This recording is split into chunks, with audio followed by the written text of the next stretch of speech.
بسم الله الرحمن الرحيم. الحمد لله رب العالمين، والصلاة والسلام على رسوله الأمين محمد وآله وصحبه أجمعين، أما بعد. Ikiwa ni usiku wa tarehe 16 mwezi wa Rabiul Thani mwaka wa 1447, katika darasa ya tafsir al-Imam Ibn Kathir rahimahullah ta'ala,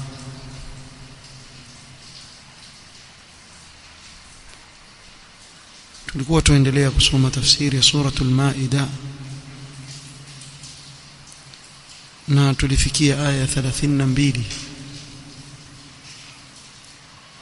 Tulisoma maelezo ya sehemu katika aya 32. Min ajli dhalika katabna ala bani Israil أنه من قتل نفسا بغير نفس أو فساد في الأرض فكأنما قتل الناس جميعا ومن أحياها فكأنما أحيا الناس جميعا. sehemu hiyo katika aya tulisoma maelezo ya Imam Ibn Kathir rahimahullah ta'ala, tukawa tumebakisha sehemu ya mwisho ya hii aya ya 32. walaqad ja'atuhum rusuluna bilbayinat, na hakika waliwajia mitume wetu na hoja zilizo wazi. thumma inna kathiran minhum ba'da dhalika fil ardi lamusrifun, kisha wengi katika wao baada ya haya wakawa waharibifu katika nchi, katika ardhi.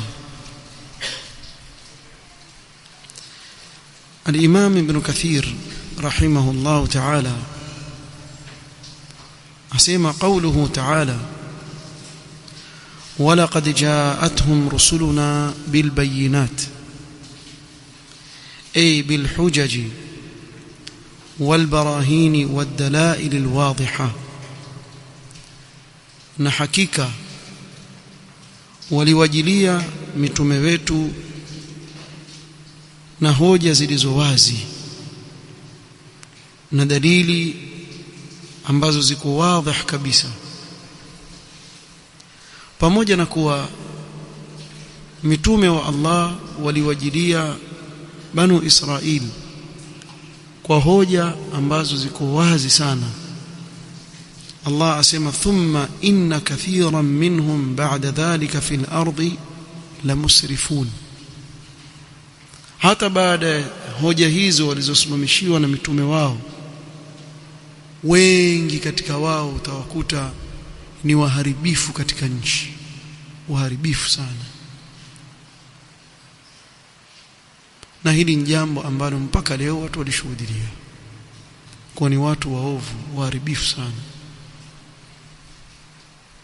وهذا تقريع لهم وتوبيخ على ارتكابهم المحارم بعد علمهم بها. Allah subhanahu wa ta'ala katika maneno haya awakemea banu Israili na awakemea al-Yahud katika kuyaparamia na kuyafanya yaliyoharamishwa baada ya kuwa washajua ni haramu. Bimaana sio kuwa hawajui, wajua kuwa ni makosa wakafanya kusudi.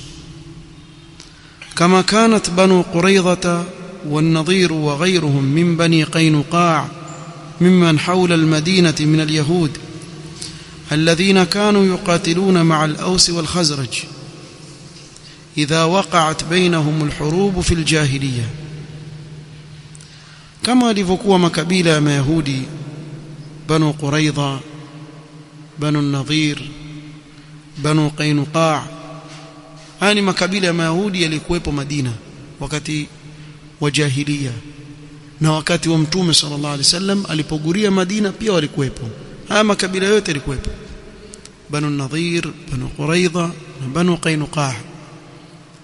Hawa Mayahudi hawa walikuwa wakipigana katika safu ya Aus na Khazraj. Bimaana kuna wengine wakisimama katika safu ya Aus na wengine wakisimama katika safu ya Khazraj, ambapo pale katikati watapigana wao kwa wao, watapigana wao kwa wao na watauana na kumwaga damu, jambo ambalo mitume wao wamewakataza na Allah subhanahu wa ta'ala, bali alichukua ahadi kwa wao kuwa hawatamwaga damu. Thumma idha wada'at al-hurub awzaraha, bimaana vita vinapoisha sasa kila mmoja amerudi kwao. Kuna wale ambao wameuawa, kuna wale waliochukuliwa mateka katika vile vita. Fadau man asaruhu, walikuwa wakichukua fidia kwa wale waliowateka na ndugu zao wenzao. Banu Qainuqa wamewashika Banu Quraidha, sema katika vile vita wametekwa hawa kwa kabila la hawa. Baada ya vile vita, alipeni tuachilie huru, na ni watu wamoja. Wawadau man qataluhu, na hakuna shida ikiwa tumeua jamaa yenu, tutalipa kile tulichofanya, au wakati mwingine atawafanya chochote. وقد أنكر الله عليهم ذلك في سورة البقرة حيث يقول, katika سورة البقرة Allah subhanahu wa ta'ala amewafanyia inkar kitendo kiovu hiki walichokifanya, akasema وإذ أخذنا ميثاقكم لا تسفكون دماءكم ولا تخرجون أنفسكم من دياركم ثم أقررتم وأنتم تشهدون. أي واذكروا العهد المؤكد الذي أخذناه عليكم في التوراة, kumbukeni ile ahadi iliyotiliwa mkazo tuliyochukua juu yenu nyinyi katika Taurat, min tahrimi iraqati ba'dikum dimaa ba'd, ahadi ya kuwaharamishieni nyinyi baadhi yenu kumwaga damu ya wengine, wa tahrimi ikhraji ba'dikum ba'dhan min diyarihim, na tukawaharamishieni baadhi ya wenu kuwatoa wengine katika majumba yao, mkawavamia mkawafukuza. thumma i'taraftum bima akhadhnahu alaykum min ahdin bidhalika thumma aqrartum, bimaana mukakiri ile ahadi mlioichukua juu ya jambo hilo.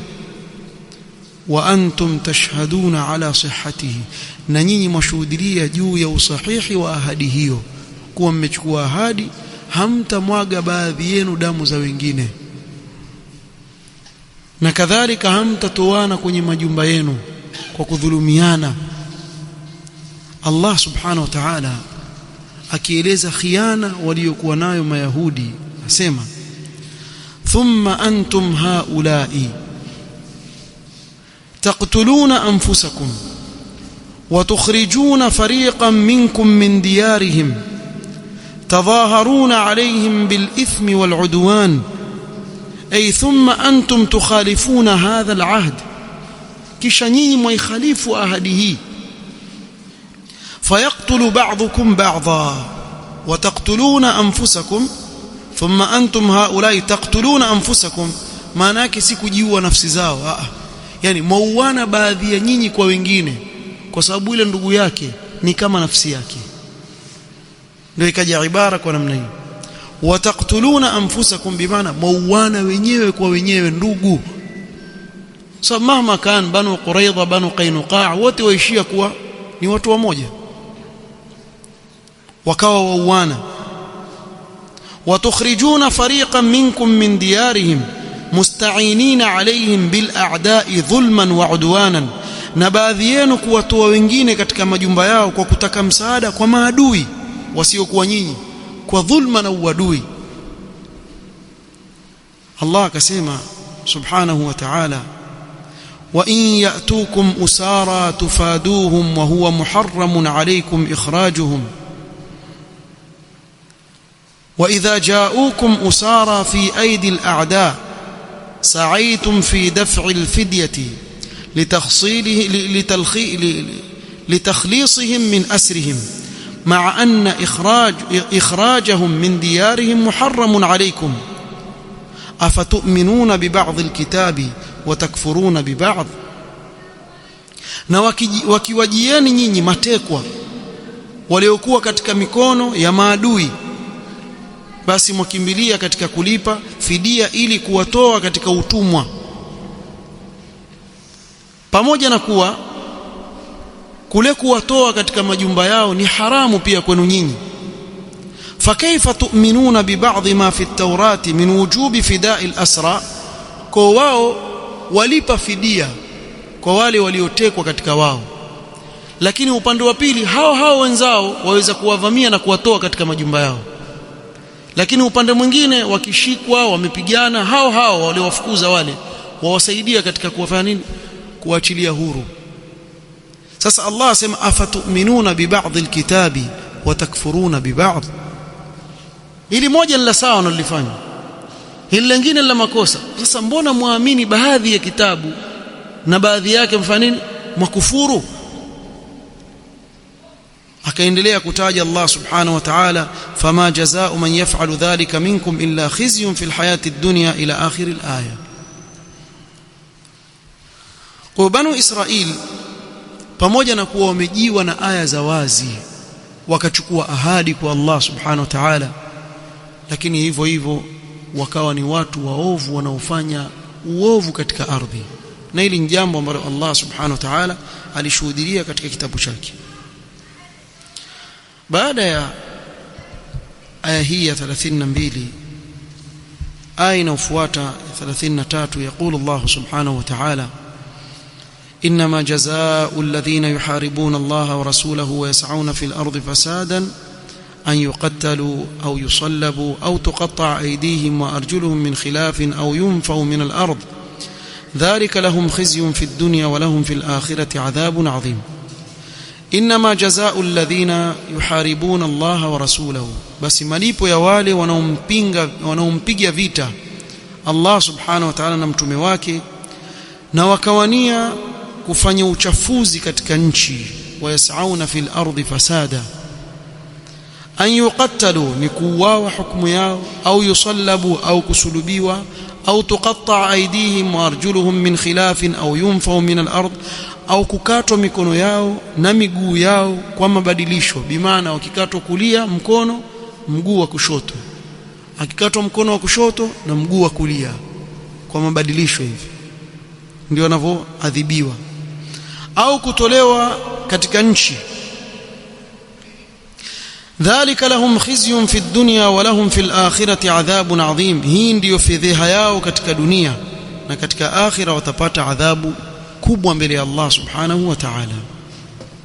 قال الإمام ابن كثير رحمه الله وقوله إنما جزاء الذين يحاربون الله ورسوله ويسعون في الأرض فسادا أن يقتلوا أو يصلبوا أو تقطع أيديهم وأرجلهم من خلاف أو ينفوا من الأرض. الآية.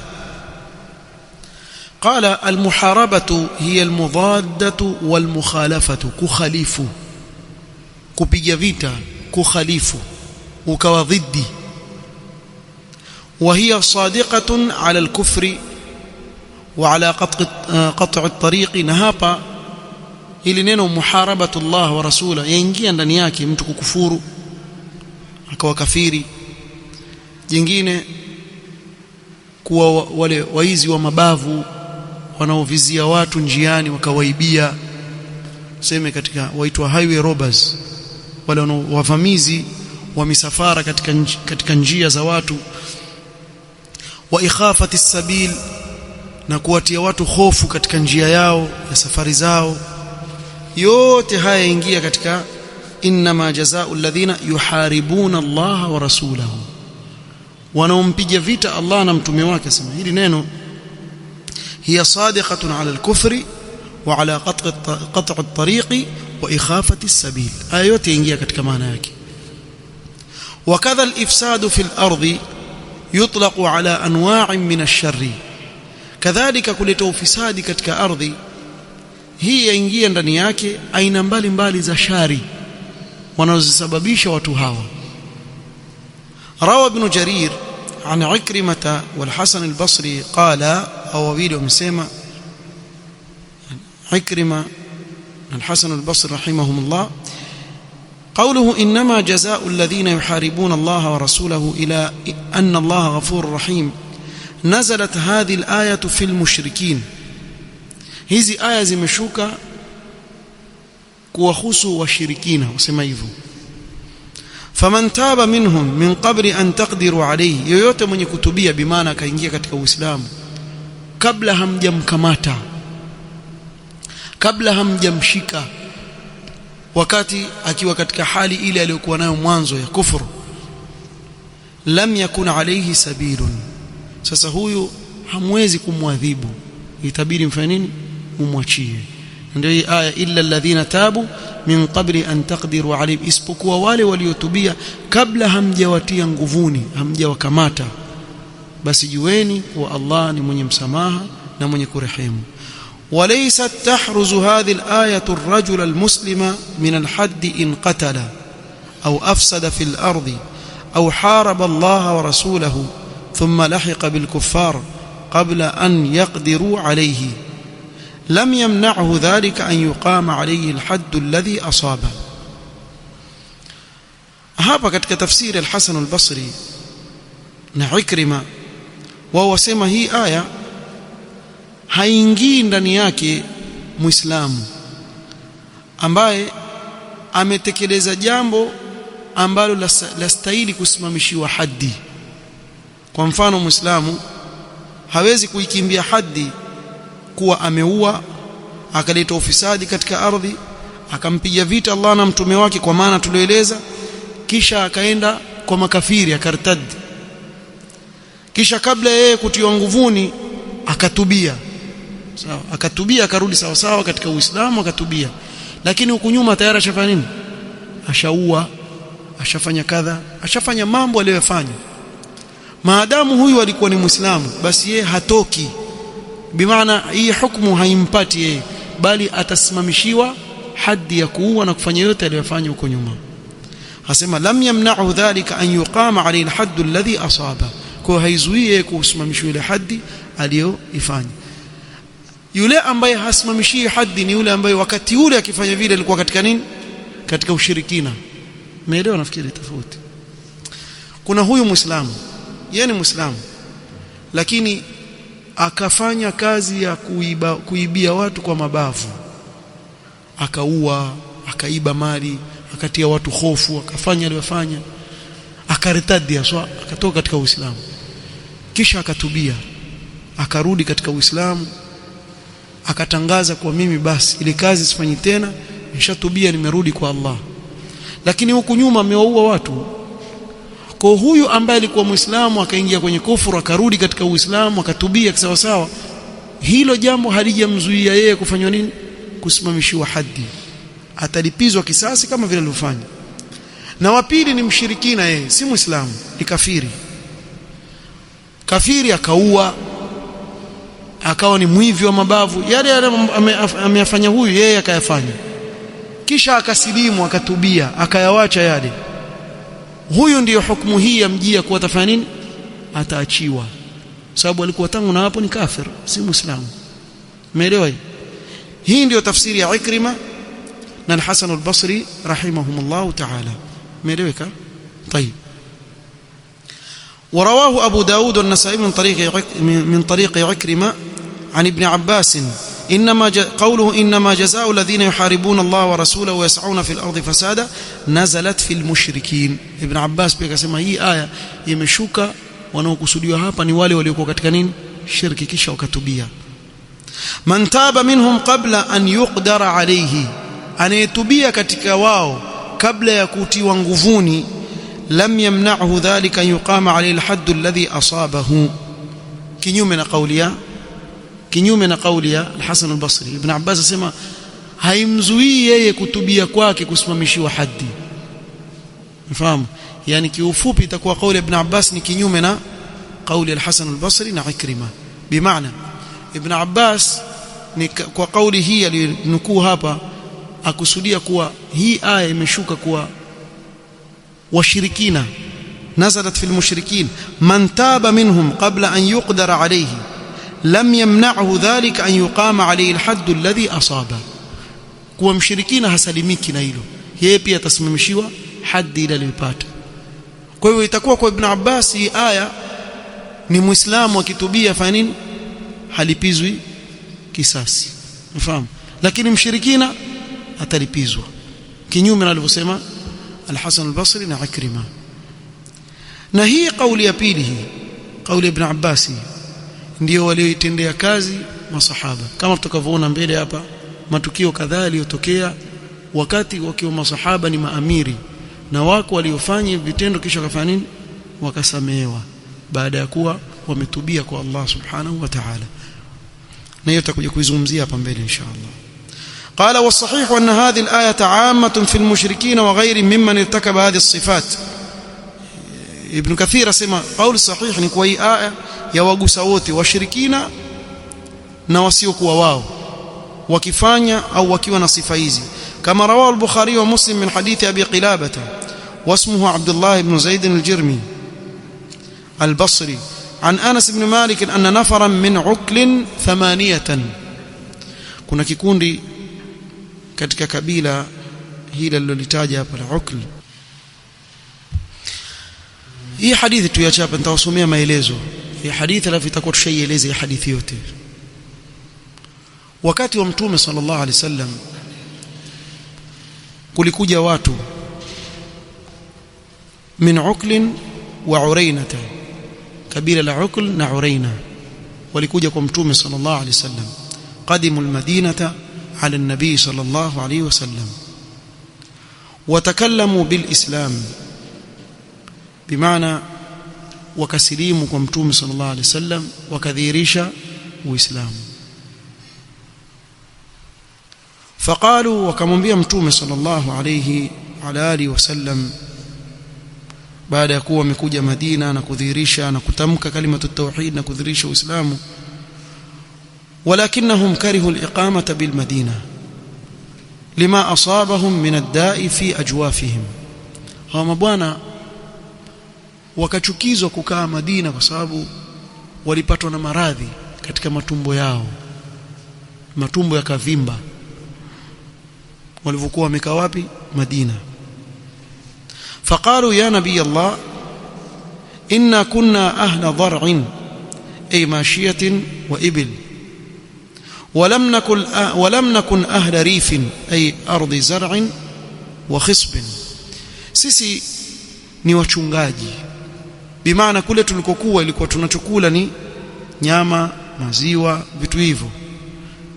Sisi si wakulima, kwa ni kama tulivyobadilisha sehemu, ile hali ya kula na hali ya hewa pale Madina haikutufaa sisi, ndio maana wakapatwa na haya maradhi yaliyowapata.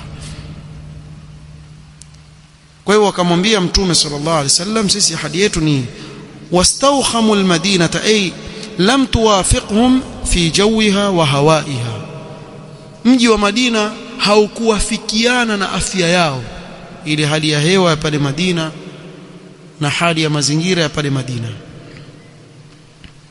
Kwa hawa mabwana wakapatwa na maradhi. فأمر لهم رسول الله صلى الله عليه وسلم بذود. Mtume صلى الله عليه وسلم akaamrisha, kulikuwa na ngamia 3 mpaka 10. وأمرهم أن يخرجوا في الذود, akawaambia waende kwa wale ngamia, na walikuwa ni ngamia wa sadaqa. فيشربوا من ألبانها وأبوالها, waende wakanwe katika maziwa ya wale ngamia na mikojo. Na hapa ndo tutasikia kuwa mikojo ya ngamia nini? Ni dawa, na maziwa yao ni dawa, pamoja na kuwa ni kitu ambacho wengi kati yetu sisi hatutumii, sababu huku tunakoishi hakuna vitu hivyo, mpaka labda wagizie uletewe. ingawa pia huku kwetu sijui atia kitu gani, maziwa nuka moshi kweli.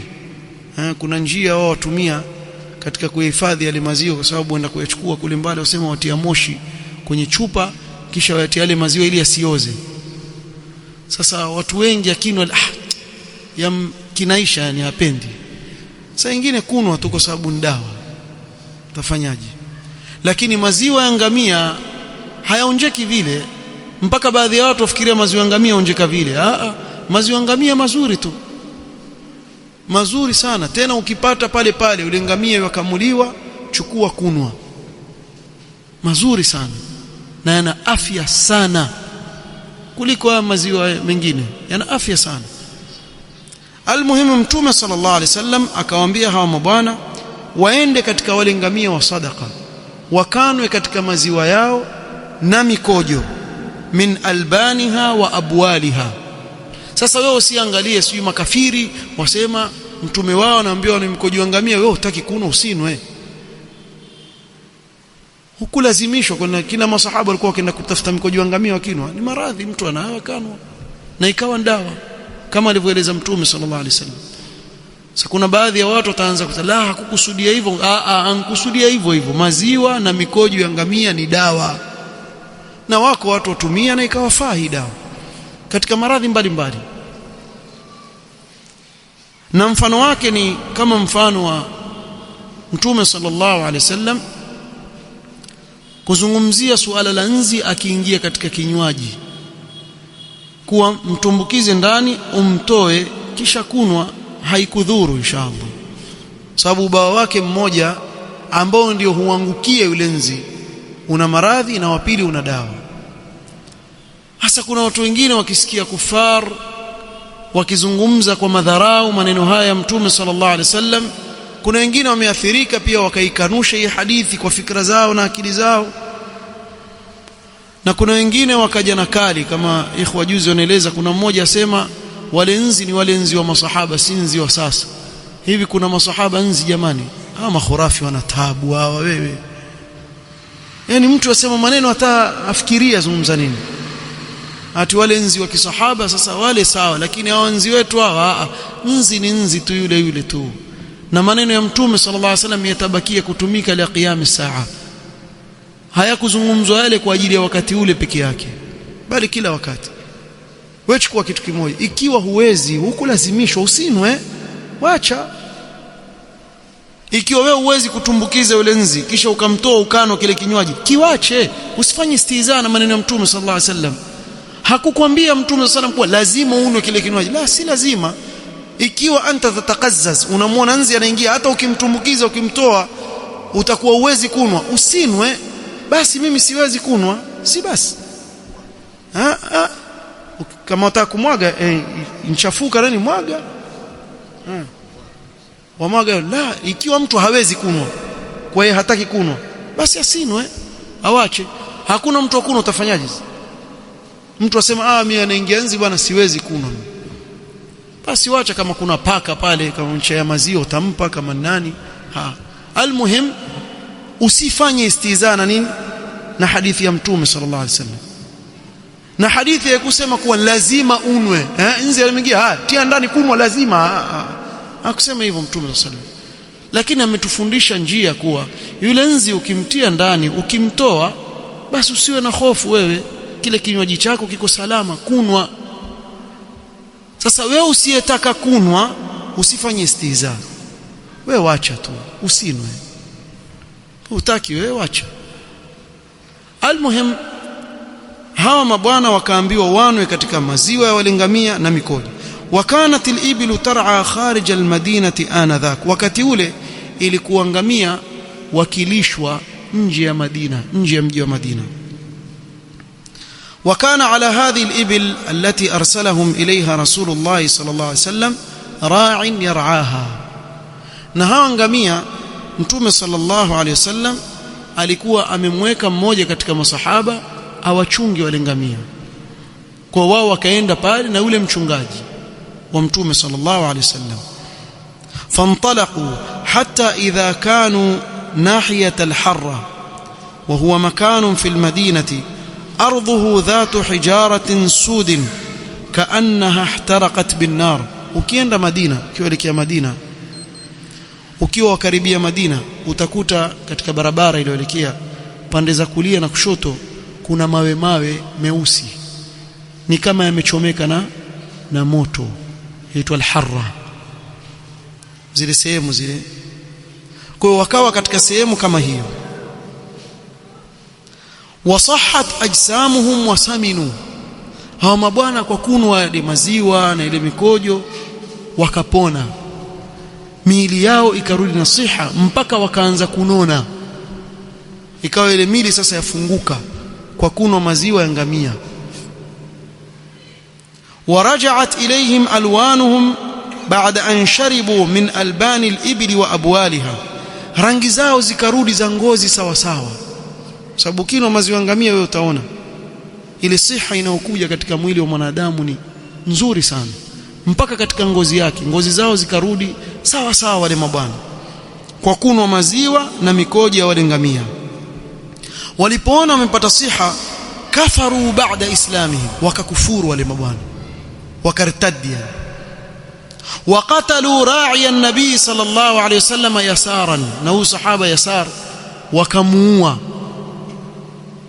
Wamathalu bihi, na wakutosheka, wakamkatakata macho, pua, masikio, wakamkatakata. Wadhālika 'indama istaqu adh-dhawda wa adrakahum Yasarun faqatalahum faqata'u yadahu wa rijlahu wa gharazu ash-shawka fi lisanihi wa 'aynihi hatta qutila. Na hii ni pale walipochukua wale ngamia wakawa wakimbia na wao wamewaiba. Yule mchungaji akawa yuwafuata, wakasimama wakaanza kupigana na yeye, wakamshinda nguvu, walikuwa wengi idadi yao, wakamuua, kisha wakamtia miba kwenye ulimi wake, wakamkata mkono, mguu. Yani baada ya kumuua pia wakamkatakata yule sahaba na wakamtoboa na macho yake. Fabalagha dhalika sallallahu alayhi wasallam, yale habari zikamfikia nani? Mtume sallallahu alayhi wasallam. Fab'atha sallallahu alayhi wasallam nasan wara'ahum, Mtume sallallahu alayhi wasallam akawatuma watu, kama sikukosea alimtuma Umar radhiyallahu anhu na wenzake, nendeni kanileteeni wale watu. Jamaa wakatoka wakawafuata, faadrakuhum wa amsaku bihim, masahaba wakawapata wakawakamata wale mabwana. Faukhidhu, wakachukuliwa wale mabwana. Faamara bihim, Mtume sallam akaamrisha.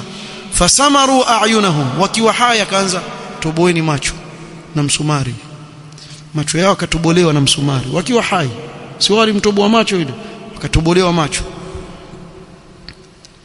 Ay kuhilat bil masamir al mahmiya, bimaana ile macho yao yalitobolewa na misumari iliyotiwa moto, katiwa ndani ya macho yao hivi mwanzo hiyo. Waqata'u aydiyahum wa arjulahum, kisha wakawakata miguu na mikono kama vile walivyomkata yule. Kisha waturiku fi nahiyati al-harra, kule walikokuwa kule katika sehemu ya mawe yale meusi kule, wakawachwa kule. Hatta matu ala halihim, mpaka wakajifia kule katika hali kama hii. Jazaan li khiyanatihim, hii ni jazaa ya khiana walioifanya. Wa qisasan lima faaluhu bira'i an-nabi sallallahu alayhi wasallam, na walilipwa kisasi kwa kile walichomfanyia mchungaji wa Mtume sallallahu alayhi wasallam, wakawachwa pale. Qatada ibn Di'amah as-Sadusi yasema, balaghana anna an-nabiy sallallahu alayhi wasallam ba'da dhalika kana yahuthu ala as-sadaqa wa yanha 'anil muthla. Ikatufikia habari kwa Mtume sallallahu alayhi wasallam baada ya hapo akawa yuwahimiza kutoa sadaqa na akikataza al-muthla. Al-muthla hiya qat'u atraf al-insan au al-hayawan wa tashwihahu, ni kule mtu kukatakata viungo vya mwanadamu au mnyama akiwa hai wamkatakata viungo. Mtume sana akakataza kitendo. Wakadha qat'u anfihi au udhunihi, kawakata pua, kata masikio, akakataza. Illa idha kana al-muthlatu qisasan, isipokuwa ikiwa kitendo hiki chafanywa kwa kumlipa mtu kisasi, amemfanyia mwenzake hivyo, hapo atafanywa na hivyo hivyo. Kwa hivyo hapa haikukatazwa muthla, liqawli ta'ala wa in 'aqabtum fa'aqibu bimithli ma 'uqibtum bihi. Kwa ukitiwa adabu wewe na adhabu utafanyiwa kama ulivyomfanyia mwenzako vile vile. Kwa hivyo wakafanywa na hivyo, na hivi ndivyo alivyofanya Mtume sallallahu alaihi wasallam kwa wale waliomuua mchungaji wake, kama vile walivyomfanyia yule mchungaji, na Mtume sallallahu alaihi wasallam akawafanyia wao. Kwa maelezo hayo itakuwa tumeieleza hii hadithi kwa kirefu, na itakuwa nafikiri imeeleweka, na hawa watu ndio wametabikishiwa haswa hii aya, inma jazaa'u alladhina yuharibuna Allah wa rasulahu wa yas'auna fil ardi fasadan an yuqattalu aw yusallabu aw tuqatta'a aydihim wa arjuluhum min khilafin aw yunfaw min al-ard. Qala wa qawluhu ta'ala an yuqattalu aw yusallabu aw tuqatta'a aydihim wa arjuluhum min khilafin aw yunfaw min al-ard. قال ابن أبي طلحة عن ابن عباس في الآية من شهر السلاح في فئة الإسلام وأخاف السبيل ثم ظفر به وقدر عليه فإمام المسلمين فيه بالخيار. ابن عباس رضي الله عنهما akasema yoyote mwenye kutoa silaha dhidi ya Waislamu akatia hofu njiani, kwa watu njiani waogopa kupita kwa sababu kuna watu fulani ni vibaka pale, kushika watu makabari, kudunga watu visu, huyu akakamatwa akatiwa nguvuni, basi kiongozi wa Kiislamu ana khiari katika haya mambo kumfanyia yule mtu. Inshaa qatalahu wa inshaa salabahu, akitaka atamuua kati kichwa au atasulubiwa, wa inshaa qata'a yadahu wa rijlahu, na akitaka atamkata mkono na mguu. Na hapa ndivyo ilivyokuja katika hii aya, an yuqattalu au yusallabu au tuqatta'a aydihim wa arjuluhum min khilaf au yunfaw min al-ardh. Kwa ana khiari katika hilo kiongozi wa Kiislamu. Nasema hili anayelifanya nani? Ni kiongozi wa Kiislamu, yeye ndiye atakayesimamia jambo hili. Maonaje ingelikuwa hao watu wa kushika watu kabari na mapanga, si wako huko kwetu wamejaa tu, wangelikuwa wakikamatwa kama wawili watatu, waekwe pale roundabout ya Baroda pale, wasulubiwe mpaka wafile mbali pale, wawili tu, kama Mombasa yenye amani. Hakuna mtu atatoka na kisu acha panga, hata kumtisha mwenzake ataogopa.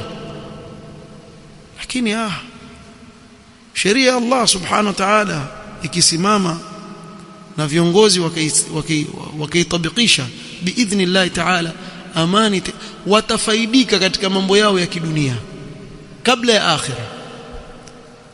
Yani wewe ukienda kwa mfano nchi kama mamlaka,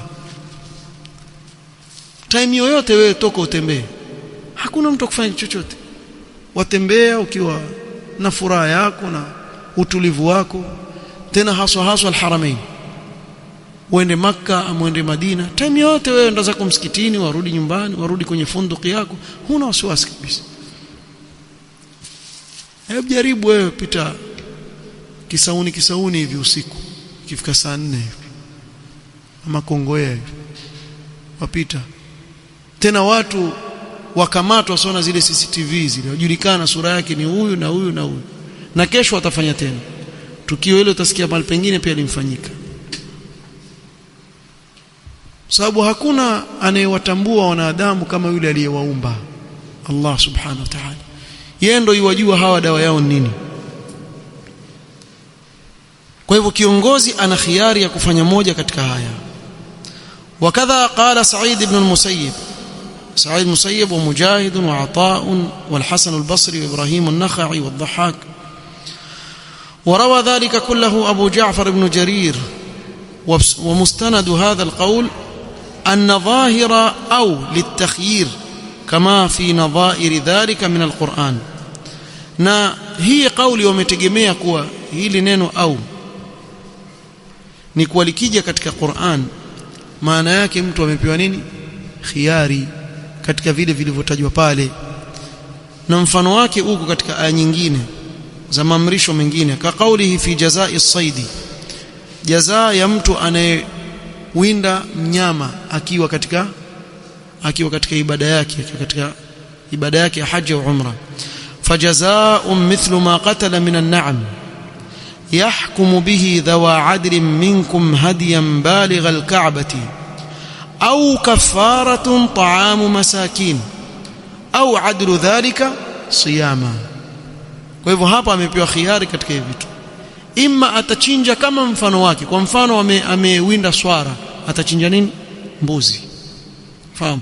Ikiwa yule mnyama katika kiwango cha ng'ombe, ataambiwa chinje ng'ombe au ngamia wakadha. Au atalisha maskini chakula ambacho ni kwa thamani ya kile alichokiua, atawalisha maskini au atafunga. وكقوله في كفارة الفدية فمن كان منكم مريضا أو به أذى من رأسه ففدية من صيام أو صدقة أو نسك. نهوني aliye katika ihram kisha akahitajika kufanya kitendo ambacho kimekatazwa katika ihram, kama vile kunyoa. Mtu anapokuwa katika ihram hafai kunyoa kabla hajamaliza ibada yake. Kwa akawa kwa mfano ana kile kinachomsababishia yeye au kinachomlazimisha yeye kufanya nini? Kunyoa. Kama huyu sahaba alikuwa anachawa wengi sana wamemuudhi katika kichwa chake, Mtume sallam akamruhusu afanye nini? Anyoe. Lakini baada ya kunyoa kuna nini?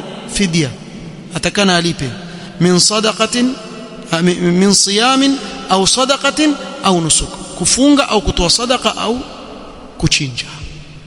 Kapewa khiari. وكقوله في كفارة اليمين كذلك katika kafara ya yamin, فكفارته إطعام 10 مساكين من أوسط ما تطعمون أهليكم. كفارة ya yamini ni kulisha maskini 10 katika chakula cha kati na kati mnacholisha jamaa zenu, au kiswatuhum, au kuwavisha nguo.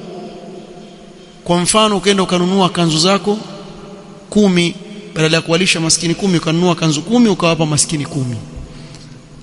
Au tahriru raqaba, au ukaachilia mtumwa huru. Hapo una khiari. Visivyopatikana hivi vitatu ndio fanya nini? Faman lam yajid fasiyamu 3 ayyam. Kuna watu huku kwetu kafara yao yamini daima yeni siyamu 3, funga siku 3. Funga siku 3 ukikosa hivi vitatu. Una khiari katika hivi vitatu vya mwanzo. Ukikosa ndio wafunga siku 3. kufunga siku 3 si moja kwa moja. Hadhi kulluha ala at-takhyiri fakadhalika faltakun hadhihi al-aya. Sema aya zote hizi ile au imetumika kwa kuwa ni khiari amepewa, basi kadhalika hii aya an yuqattalu au yusallabu au tuqatta ila akhir al-aya, pia hii itakuwa ni khiari ya nani? Ya kiongozi. Wa amma qawluhu ta'ala au yunfau min al-ardi,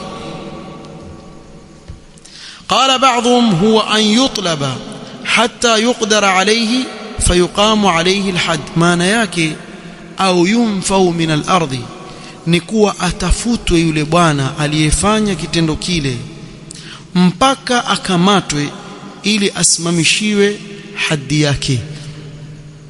Au yunfau min al-ard, au kutolewa kwenye nchi, maana yake ni kuwa afuatwe kule aliko. Yesi atakimbia kule aliko, kule afuatwe, hata kama atatoka nje ya nchi afuatwe mpaka akamatwe, alafu atekelezewe hii haddi iliyotajwa hapa. Hii ni kauli. Au yahruba min dari al-islam, ni moja, ima akishakamatwa, kama hakukamatwa basi awe amekimbia nje ya nchi za Kiislamu, basi hapo akae huko huko, lakini akirudi atakamatwa. روى ابن جرير عن ابن عباس وأنس بن مالك وسعيد بن جبير والضحاك والربيع بن أنس والزهري والليث بن سعد ومالك بن أنس. وقال آخرون هو أن ينفى من بلده إلى بلد آخر أو يخرجه السلطان أو نائبه من معاملته بالكلية. na wengine wakasema la, maana yake ni kuwa afukuzwe kutoka nchi moja apelekwe kwingine, au yule kiongozi au naibu wake, yani amiri, awe hata amiliana na yeye bilkullia, hapati msaada wote na Uislamu, afukuzwe katika nchi ya Kiislamu.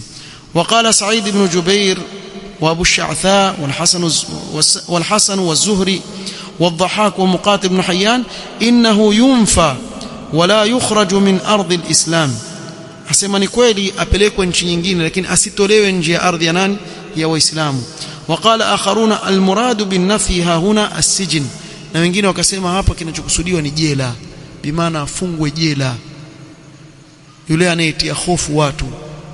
Na hapa ni kwa sharti ikiwa hakufanya jambo ambalo astahiki kusimamishiwa haddi. Kwa mfano ameua, hapa na yeye pia atafanya nini? Atauawa. Lakini kwa mfano ameiba tu, hajaua, shika watu makabari kule njiani, ni kweli aiba na lakini hajafa. Sasa hapa na khiari pia yule kiongozi kufanya nini? Kumfunga, kamshika, kamtia ndani, akamfunga ule muda aliyomfunga, kisha pengine akimwacha au yashatubia kutokana na kitendo alichokifanya. وقوله تعالى ذلك لهم خزي في الدنيا ولهم في الآخرة عذاب عظيم، أي هذا الذي ذكرته من قتلهم ومن صلبهم وقطع أيديهم وارجلهم من خلاف ونفيهم خزي لهم بين الناس في هذه الحياة الدنيا مع ما ادخر الله لهم من العذاب العظيم يوم القيامة. أسمى hiki kilichotajwa hapa katika adhabu yao watu hawa, bimaana kusulubiwa, kukatwa mikono na miguu, min khilaf, au kufukuzwa katika ardhi, ni fedheha kwa wao mbele za watu katika uhai huu wa dunia, pamoja na kile alichowaandalia Allah subhanahu wa ta'ala katika adhabu kali kesho akhira, siku ya kiyama. Wa hadha yuayidu qawla man qala, na hii yatilia nguvu kauli wale waliosema innaha nazalat fil mushrikin. Hii yatia nguvu pale mwanzo tulizungumza kuwa hii aya wanaokusudiwa hapa nani? Ni washirikina. Ikiwa watatubia watasamehewa, hawakutubia basi hii ndio adhabu yao, na kesho akhira wana adhabu. Kwa nini? Kwa sababu ingelikuwa yakusudiwa Waislamu kwa kauli hii, basi yule anayesimamishiwa haddi kesho akhira atasamehewa, sababu tayari ashasimamishiwa haddi. Kwa dalili hii qala فأما أهل الإسلام ففي صحيح مسلم عن عبادة بن الصامت رضي الله عنه قال أخذ علينا رسول الله صلى الله عليه وسلم كما أخذ على النساء, يعني hii ni bai'a Mtume صلى الله عليه وسلم alichukua kwa wanaume na wanawake ahadi ya utiifu, kiapo, masahaba wa kiume na wa kike, alla nushrika billahi shay'an, wasimshirikishe Allah na chochote, wala nasriqa wala nazni, sibe tusifanye zina, ولا نقتل أولادنا, tusiwaue watoto wetu, ولا يعضه بعضنا بعضا, أي لا يؤذي أحدنا الآخر, tusiudhiane baadhi yetu sisi waumini. فمن وفى منكم فأجره على الله تعالى, yoyote atakayetekeleza ahadi yake hii basi ajiri yake ni pepo kesho mbele ya Allah subhanahu wa ta'ala. ومن أصاب من ذلك شيئا, na yoyote mwenye kufanya chochote katika hivi vilivyokatazwa, فعوقب, kisha akaadhibiwa, kwa mfano amezini akasimamishwa haddi, ameiba akakatwa mkono, fahuwa kafaratun lahu, hii ni kafara kwake yeye, atasamehewa.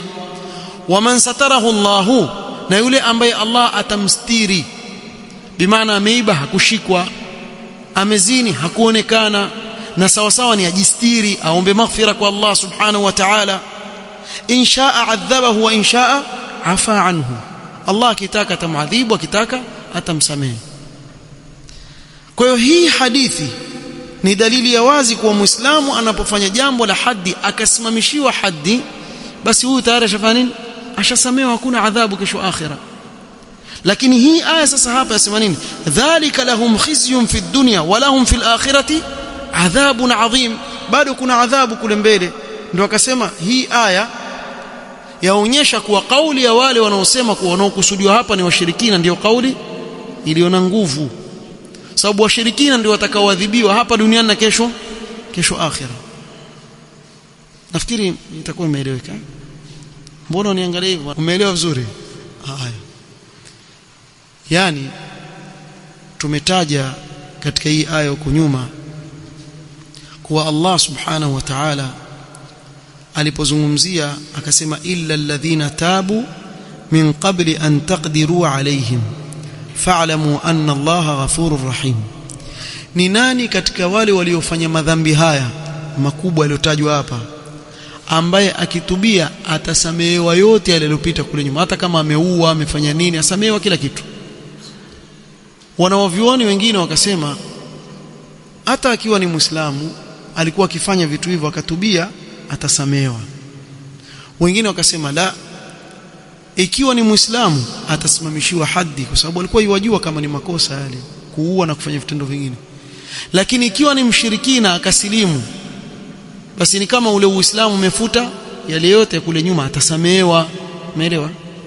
Sasa hapa Ibn Kathir asema hii aya yatilia nguvu kauli ya wale waliosema nani ni mushrik. Kwa nini? Kwa sababu lau kama angebakia katika shirki yake asitubie, huyu ndiye ambaye atakayeadhibiwa kesho akhira kwa sababu ya ushirikina wake. Lakini Muislamu aingii katika hukumu hiyo. Umeelewa? Sasa hapa alikuwa Ibn Kathir wazungumzia ile kauli nyuma pale tuliyotaja ya wanaovyuoni. وعن علي قال قال رسول الله صلى الله عليه وسلم من أذنب ذنبا في الدنيا فعوقب به, yoyote mwenye kufanya dhambi hapa duniani akaadhibiwa kwa ile dhambi yake, fallahu a'dalu min an yuthniya uqubatahu ala 'abdihi, Allah ni mwadilifu zaidi kuliko kumlipa mara mbili adhabu yule mja wake. Kwa atamuadhibu mara moja hapa duniani peke yake, kesho akhira atamsamehe. Yani ameiba kakatwa mkono, hii ni haddi Allah ameiweka. Kwa hivyo ameadhibiwa hapa duniani. Allah subhanahu wa ta'ala kwa uadilifu wake, kwa kuwa tayari ashamwadhibu hapa duniani, kesho akhira amsamehe. Nifahamu vizuri. Waman adhnaba dhanban fi dunya fasatarahu Allahu alayhi wa afa anhu, ama yule anayefanya dhambi hapa duniani Allah akamstiri na akamsamehe, fallahu akramu min an yauda alayhi fi shay'in qad afa anhu. Basi bado pia Allah kule ni uadilifu, hapa ni ukarimu. Kwa ukarimu wake Allah subhanahu wa ta'ala hatoirudisha tena ile dhambi ambayo tayari ashafanya nini, ashamsamehe tayari hapa duniani. Yeye ameomba maghfira. Hata aliyefanya dhambi ya uwizi, ikiwa kwa mfano hakusimamishiwa haddi, akatubia kwa Allah, akaenda akamuomba msamaha yule aliyemuibia, ikiwa ashakufa akamtolea sadaka kwa mfano kile alichomuibia, akatubia kwa masharti yale ya tauba na hakusimamishiwa haddi, basi mtu kama huyu Allah subhanahu wa ta'ala maadamu ashamsamehe hapa duniani, kesho akhira pia msamani huo huo waendelea. Sio kuwa ni kusamehe duniani sasa hapa na kuadhibu.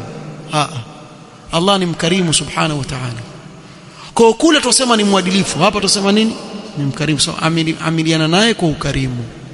Amezini akatubia kwa Allah subhanahu wa ta'ala kikweli, kile kitendo akakiwacha, asirudie tena, yale masharti ya tauba yakakusanyika kwake yeye, Allah akamsamehe kwa hilo, basi khalas ashamsamehe hapa duniani na kesho akhira pia hivyo. رواه الإمام أحمد الترمذي وابن ماجه. وقال الترمذي حسن غريب. وقد سئل الحافظ الدارقطني عن هذا الحديث فقال روي مرفوعا وموقوفا، قال ورفعه صحيح. وقال ابن جرير في قوله ذلك لهم خزي في الدنيا يعني شر وعار ونكال وذلة وعقوبة في عاجل الدنيا قبل الآخرة، يعني كواو نشاري نأيب نعذاب نوذلليف hapa duniani kabla ya akhira, walahum fil akhirati adhabun adhim, ay idha lam yatubu min fi'lihim dhalika hatta halaku, ikiwa hawatatubia na vitendo viovu vyao hivi mpaka wakafariki wakaondoka duniani bila ya tauba, lahum fil akhirati ma'al jazaa'i alladhi jazaituhum bihi fi dunya, basi hawa pamoja na yale malipo niliyowalipa hapa duniani ya kuwatesa duniani, wal uqubati allati aaqabtuhum biha fiha, na ile adhabu niliyoadhibu nao huku duniani, adhabun adhim, yani adhaba jahannam, na kesho wataingia ndani ya moto wa jahannam, ni waadhibu na adhabu kali sana.